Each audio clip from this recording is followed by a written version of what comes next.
You're on. I'd like to welcome you to a book club that we have started, and this is our first book that we are talking to the author, Dr. Dick Dalton, and the book is I Am Not My Thoughts. And we have been going through this book and asking various questions, and we think that it's just a marvelous book, both of us, the writer and Of the course. reader. And we're on chapter 7, which is consciousness. What do you control? Yeah, here's the picture that we are operating with. So you see the pyramid. So I call it the subconscious pyramid because at the very tip top, above that little line, is the only thing we're conscious of. And all the rest is going on subconsciously. So you got the picture. Okay. So I might ask you, as you define in your book, what is consciousness? Well, they've been trying to figure that out for quite some time now. You look up consciousness and you'll find there's book after book and article after article. And I'm not so personally concerned about consciousness as I am about self-consciousness. Because we could say that a bacteria is conscious. And how do we test that? Well, we put some substance that it feeds on and grows by close on one side, and we put just a little bit of ways, we put a poison to that bacteria.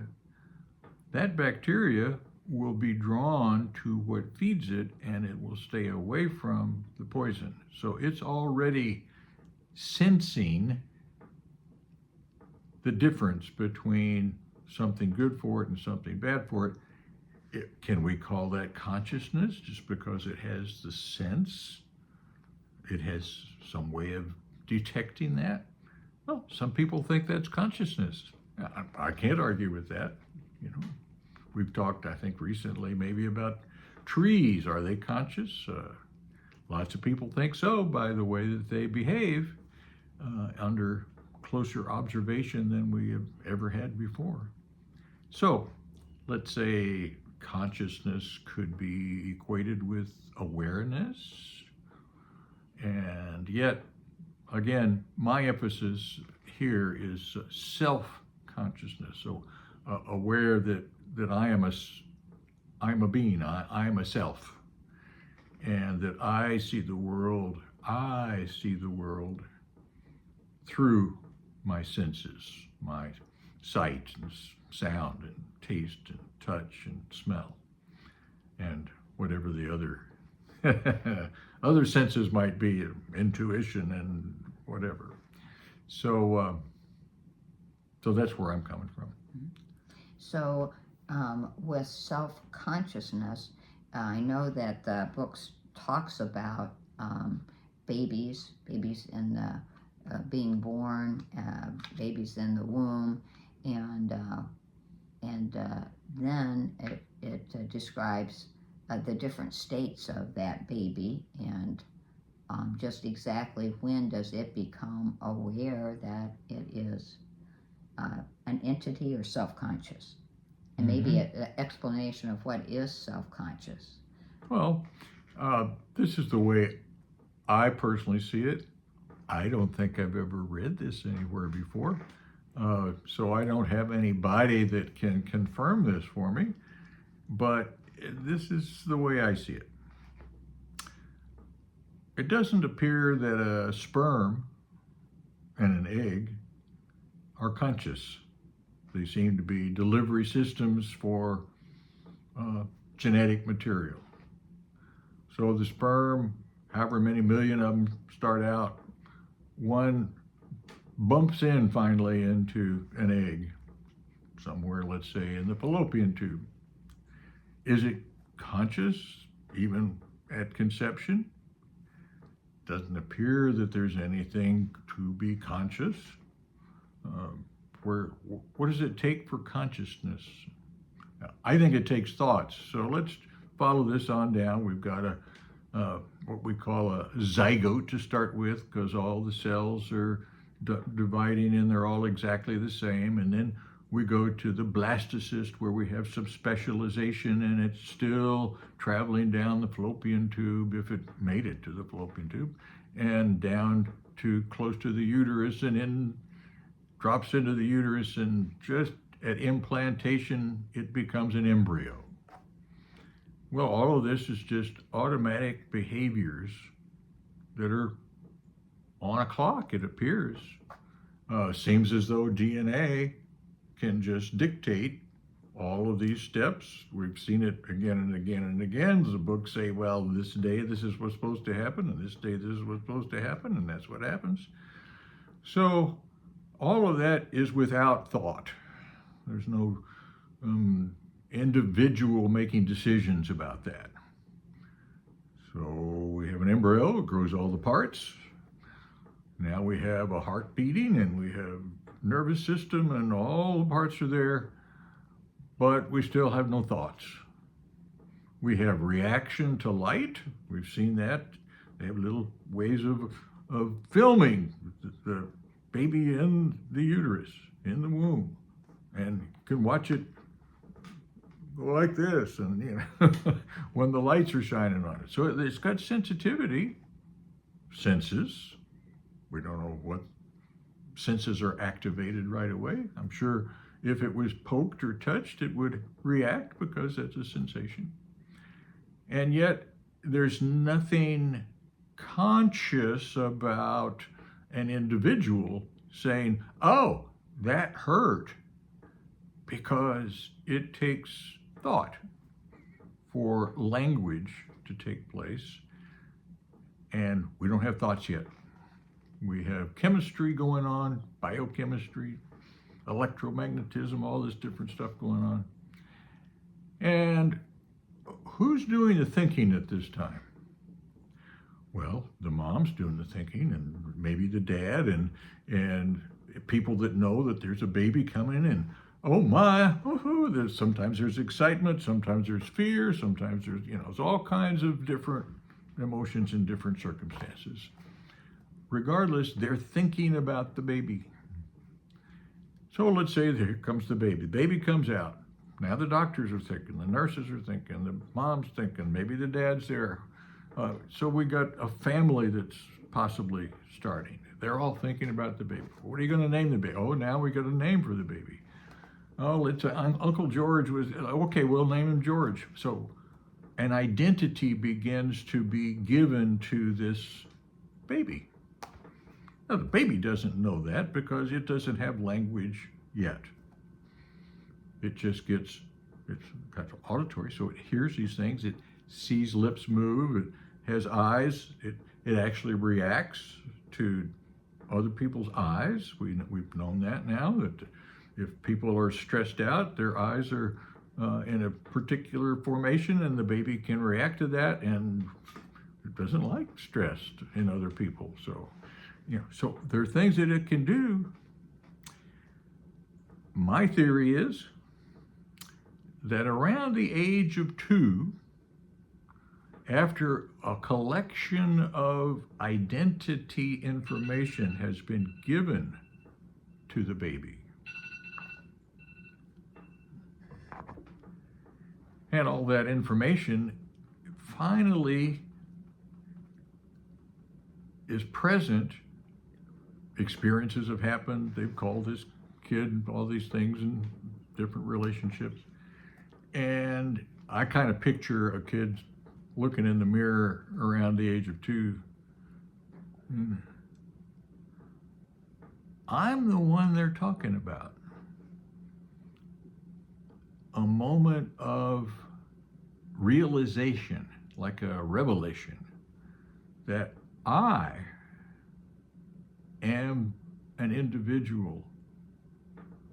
That's my name. This is my house. These are my clothes. And so I believe that's where self-consciousness begins. It takes a whole quantity of information given about a self for that self to have the revelation, that's me. Well, so that's where I come from. And interestingly, people that are working with robots are saying the same thing and are interested in whether robots will, given enough data about who they are, they give them a name, they give them all this kind of information about them, will a robot one day look in a mirror and say, I'm the one they're talking about, and become self-conscious? And there are serious discussions going on about this. So it may be that that is really what happens with each of us. So self-consciousness, the question about this chapter, not just talking about consciousness or self-consciousness, is what kind of control do I have? Because up to that moment of self-consciousness, it was all just input and reaction, input, reaction. Whether it be in the womb or in the fallopian tube or around the house and in the baby crib or wherever it is, it's input, reaction.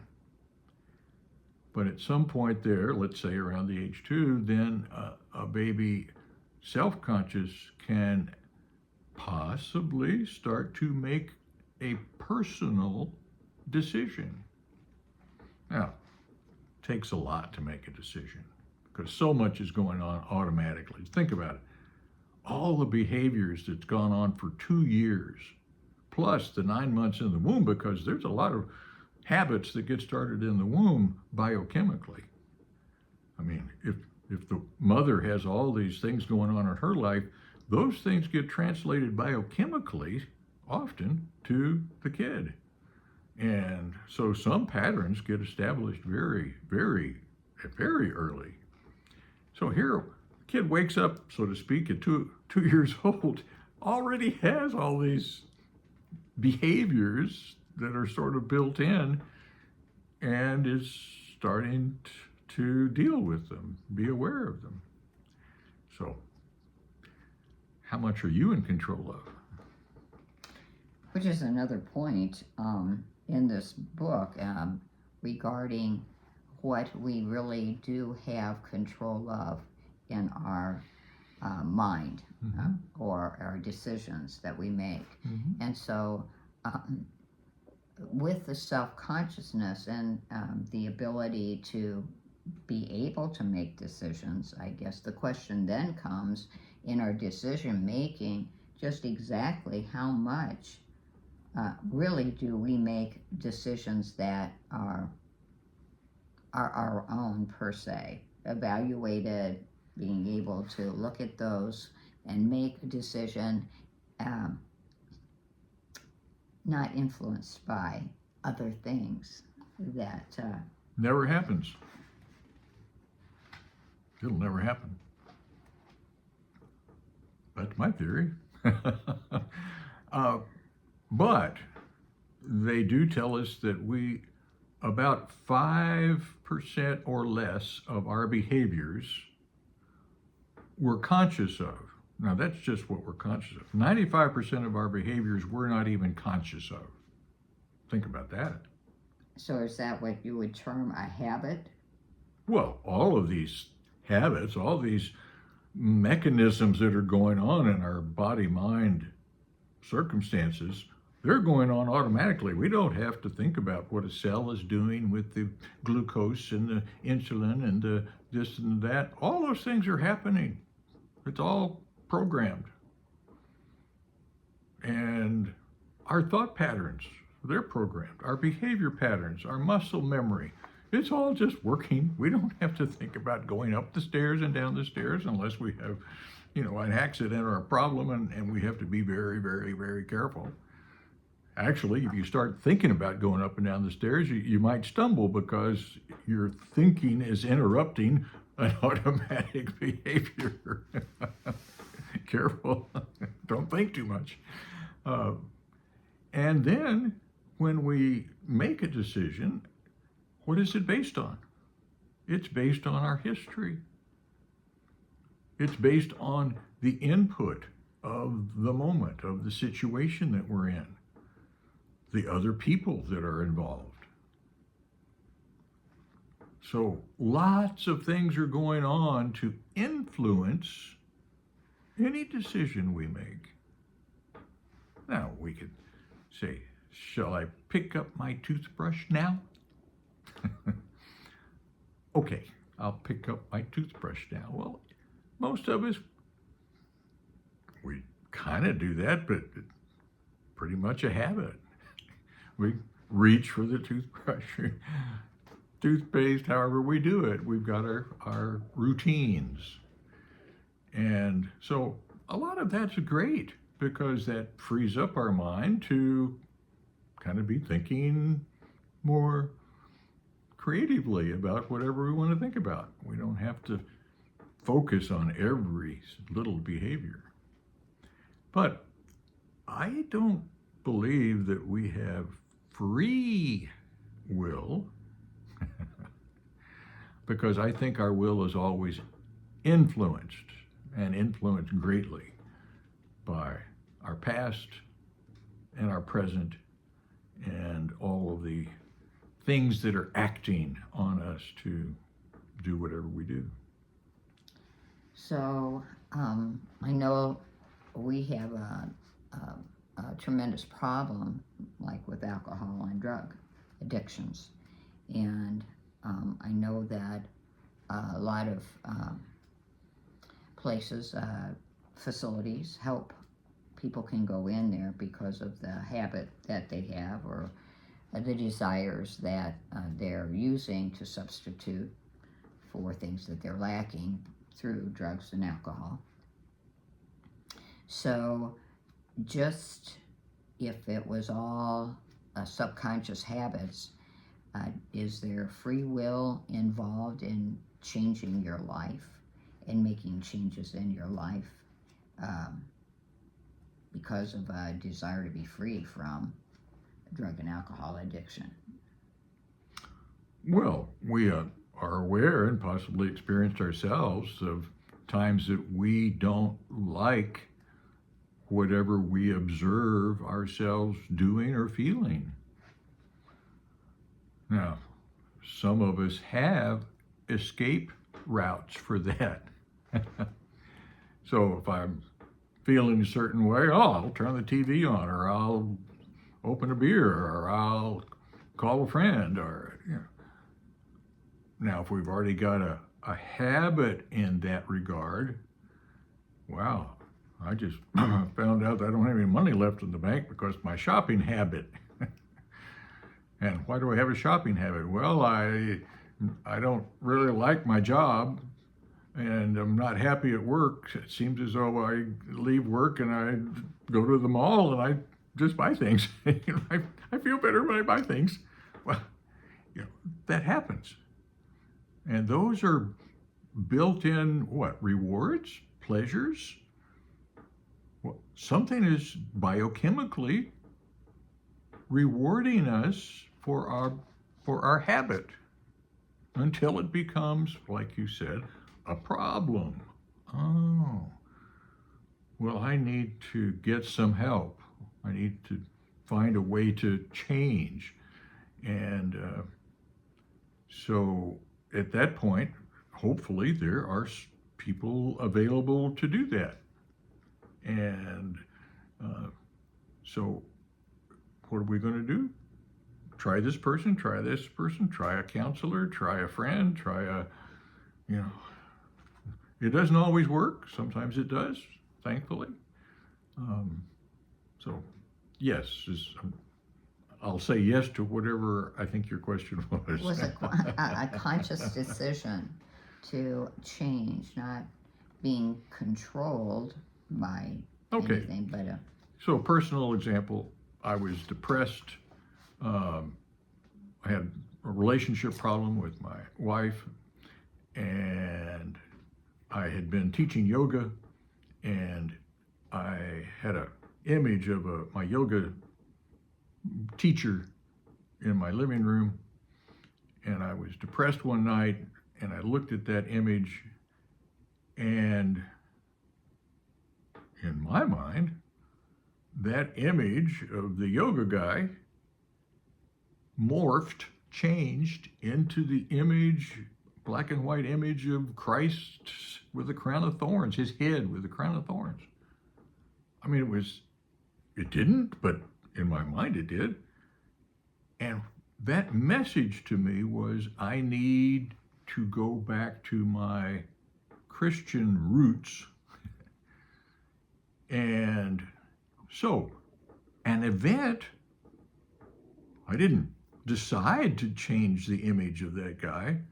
It happened, and that triggered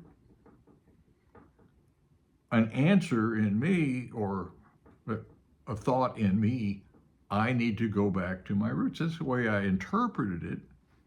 But again, there's a stimulus response. Stimulus response. So what do? Well, I reach out to a friend who's in a monastery. Well, we started relating, got a record from him of playing music, had good feelings about it. And one day I was at work at my dad's store, and a damn woman was having lunch, and I said, she said, you want a piece of chicken? And I said, no, I'm a vegetarian. I teach yoga. And she says, well, I study the Bible. What did I do? I said, where? Okay, so here's again, stimulus response. I already had that first shift of shifting from the East Indian philosophies into Christian, and what happened? I pestered her until she took me to where she studied the Bible, and I ended up doing the same thing she was doing. So yes, we have a way to make decisions, again, but it's based on our history, the stimulus, and what response comes up from our subconscious to that. So it's kind of hard to say that we make free will decisions, but I know we have consequences. We have to take responsibility for behaviors if it breaks the law or if it affects other people, and we say, yep, well, I did it. I can't say I understand why and how I did it, but I did it.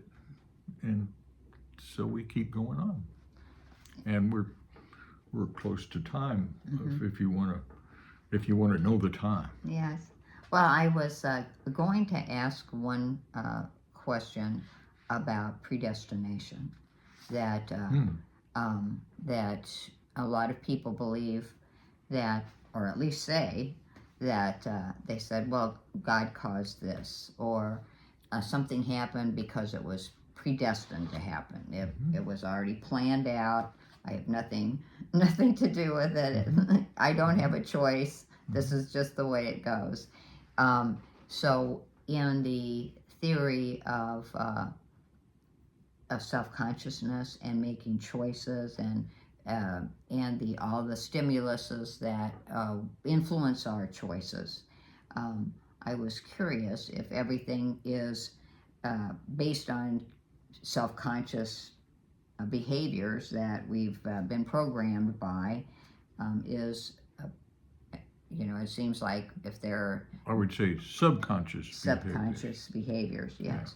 Yeah. That there's a programming in there, and basically you could probably analyze that you're going to make the probability of that possibility, probability, exactly. Those decisions. But does that mean that it's predestined or not? Just out of well, curiosity. you brought up two things. First of all, God being in control, and then you brought up the subconscious being in control. I don't think you're equating the two. I don't think you're calling the subconscious God. You're kind of equating the result of those beliefs or those circumstances. So just think about a person that believes that God is in control. Does that mean that they have less responsibility? That, oh, well, I did that for some reason, and everything happens for a reason. Whoop-de-doo. Uh, it's odd to have that thought, but it interprets, for people that have that worldview, it interprets the world for them. That person died because, well, I guess God called them back, or they needed to, all kinds of rationales. Subconsciously, we know so little about our own subconscious that we can't just say, well, it's my subconscious, this and that and this and that. It would take a lot of cool investigation. I think it'd be fun and interesting. Self-introspection, and that's, by the way, introspection and self-examination get you the closest that you can possibly get to free will. If you don't have self-examination, if you're not asking why that happened, where that came from, look at my past, look at my behaviors, go through that. If you can't do that much, then everything's gonna be done for you. But you have a chance to get closer to free will if you can do some real honest, deep introspection. At least that's my opinion. So really, as far as our subconscious, when we're looking at the book, I Am Not My Thoughts, our subconscious has basically been programmed by others that have influenced our thinking. Mm-hmm. And so therefore, really the only time you really get to a point of looking at your thoughts and being able to decide, oh, I don't like that, I don't want that, I like this one, I don't like that thought, and being able to make those changes in your life sounds like a decision of basically free will of what you really want. But again, you still are under the influences of your culture and your community. Yeah, who's telling you what's good and bad at that point? If it's your church, they have their rules about this is good and this is bad. So you're really submitting your will to the will of the church as to what you should do or not do. And again, that's not an individual freedom. It may be, well, I could choose to do what the church wants or not. Oh, okay. Well, why would you not? What's influencing you to rebel? Oh, you have a kind of a history of problems with authority, so, it just goes around. It does. And around. Well, and the whole Christian philosophy of Christ was not my will, but your will be done. So again, all of these bases of... And which rabbi is going to interpret God's will in the writings that they had available to them back at his time, And so he quoted certain verses from the Old Testament, but somebody else might have quoted, the Pharisees might have quoted different verses from the Old Testament. Yeah, even that is difficult. So...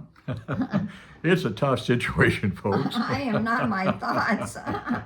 So... You know what the bottom line is? Have a lot more mercy on yourself and on other people, because most of us really don't know why we do all the things we do, and we certainly don't know why somebody else is doing the things they do. So a lot of mercy, forgiveness, understanding, patience, kindness, to me, that's the bottom line. Yes. And to, I guess, also, as far as love is concerned, to be able to know that that individual is just been programmed, and they're just speaking out what they've been programmed, and maybe have never even gone through the process of even thinking about the thoughts in their mind or the subconscious, if you can get down to it. So Yeah, I believe everybody's doing the best they can with what they have all the time. a good picture for all of us in our heads to work through or work by, if you so desire to love and feel good. A lot of people disagree with me, but that's okay. That's okay. That's Well- what you're doing the best you can, I know. Yeah. Even with your disagreement. Well, thank you, Dick, for going through consciousness and self-consciousness and with us and Subconsciousness. making decisions of Yeah. free Precious will. decisions are very precious things when Yeah. we get to them, because so many are made without us thinking about them. So value your ability to make a decision. Thank you. Thank you. Thank you, Jan. You're welcome. See you next time.